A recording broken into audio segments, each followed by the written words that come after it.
telling the Miners' Union Conference in Sheffield he believes it'll mean 100,000 jobs going in the mining industry. There's no way I'm taking money out there just to say, he's a kangaroo and he drinks Fosters. I'm not interested. If he can't play rugby league and he can't play the class I want to play, I'll not be signing him. Well, obviously that wasn't Mr. Scargill.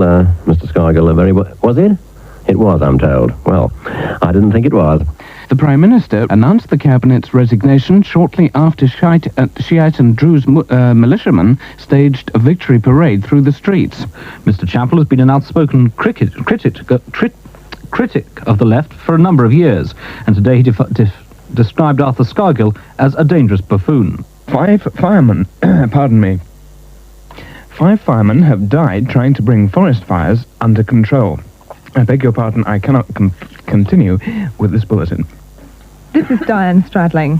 5 firemen have died trying to bring forest fires under control in the southeast. The price of petrol's coming down by 3 pence. Mrs. Thatcher says the price cuts are not big enough. And new government figures show a growing gap in wealth between the north and south of Britain. The average household in the north is spending around £50 a week less than those in the affluent Home Secretaries.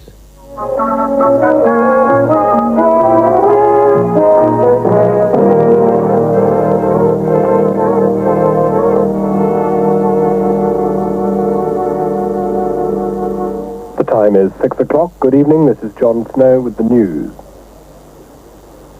I'm sorry, the time is 6:30, and this is John Snow with the local news, but first look at the headlines.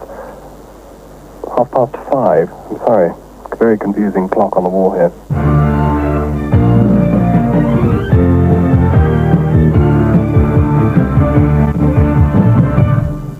Independent Radio News at 4, this is Vivian White. The chairman of the British Steel Corporation, Sir Charles Villiers, has announced a new deal. From the launch at the Connaught Rooms in London, our political editor, Peter Allen. Well, we don't seem to have Peter Allen at the moment. We have to return to him before the bulletin is over. Farmers in the Irish Republic are staging a big demonstration in Dublin today in protest against the farming policies of the government and the common market. John Ferguson reports. John Ferguson, IRN, Dublin. Well, we hope to bring you that report in its entirety a little later in the bulletin. Meanwhile, let's move on to the next story.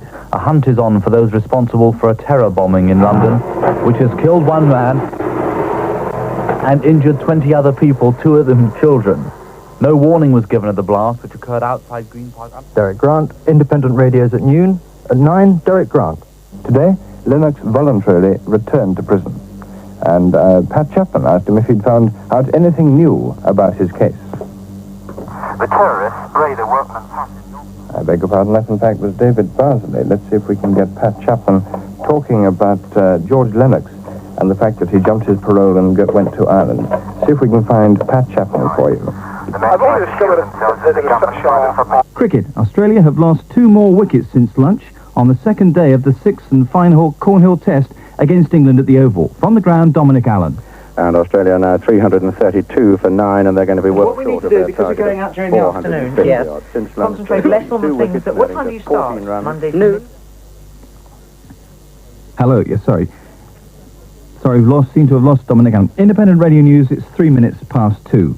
The head of the Moonies religious cult, Sung Young Moon, has arrived in America, where he faces serious tax evasion charges. Well, those are the headlines for the moment. Now for news from the city. A soldier from London has received the highest peacetime bravery award, the George Cross, for defusing a mortar which exploded in his face.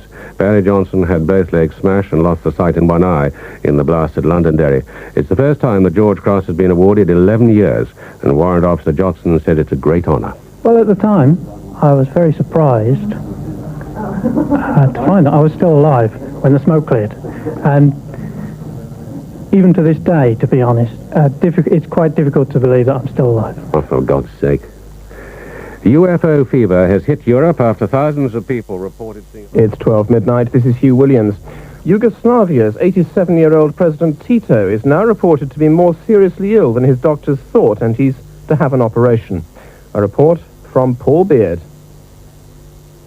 The 2 middle-aged football supporters who died were among thousands streaming home at the end of the 1-1 draw when the collapse happened. They and 2 other people were struck by the debris. The other 2 supporters weren't seriously hurt. We'll try again. It's It's 7 o'clock. This is Douglas Cameron.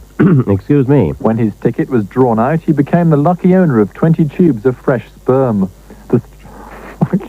She disappeared on Sunday night and was found after a big police hunt. Carol is on trial in the town of Livorno, accused of attempting to murder the 3-year-old girl she was looking after by starting a fire in her bed. Independent Radio News, it's 3 minutes past 3. I'm sorry. Northern Ireland have arrested more soldiers from the Ulster Defence Regiment. Emma says she's relieved at the news. A bigger load of old rubbish I haven't kept me reading glasses on in years. Then why did you take... I'm sorry, that report seems to have got mislaid. Westall, the chairman of GLC's Transport Committee, and Richard Home, the editor of the Railway Gazette, but we'd also obviously like to hear from yourselves, 353-8111. Richard, can I turn to you first, because, of course, yesterday's news from Sir Peter Parker, British Rail heading for a deficit of some £140 million. How serious do you think that position really is? I think it's a very serious one. I'm afraid I'm going to have to tell you and let you into the whole secret, which is I'm not editor of the Railway Gazette. This is LBC at its finest. I better reveal who I am, just in case people are getting too confused. I'm president of the Liberal Party, and I thought I was being invited in by you, and I'm very pleased to be here to talk about the situation with public transport. I've got views on it, so I hope I won't waste your time entirely, but I am not the much-fabled editor of the Railway Gazette. Well, this does prove it's live radio. This is absolutely wonderful. Somebody's obviously wandered into the wrong studio, and while while producers and everyone panics and blanches, I will now turn to Dave Wetzel, who, pray to God, is the chairman of the GLC's Transport Committee. Yes, I can assure you of that. Kevin Murphy, RN, Westminster. He particularly objected to a scene in which the family's dog is shot while having...